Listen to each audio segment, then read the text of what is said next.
తునిలో municipality vice chairman కోసం అయితే పెద్ద యుద్ధమే జరుగుతుంది. ఇప్పటికే అక్కడ పోలీసులు 144 సెక్షన్ అయితే అమలు చేస్తున్నారు.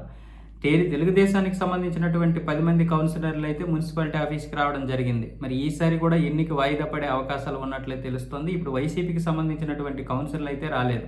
మరో 4 తెలుగుదేశంకి టచ్లో ఉన్నారని తెలుగుదేశం అయితే చెబుతుంది. అలాగే మరో 10 మంది అయితే టీడీపీలో చేరడం జరిగింది. ప్రస్తుతానికైతే వైసీపీలో 18 మంది కొనసాగుతున్నారు. 10 మంది టీడీపీకి వచ్చారు. మరో 4 టచ్లో ఉన్నారని టీడీపీ చెబుతోంది. మాజీ మంత్రి దాడిచెట్టి రాజా ముందే ఇటు తెలుగుదేశం సభ్యులు అటు వైసీపీ సభ్యులు ఇద్దరూ కూడా గొడవ పడ్డారు. ఆ మధ్యలో దాడిశెట్టి గారు కూడా ఉన్నారు.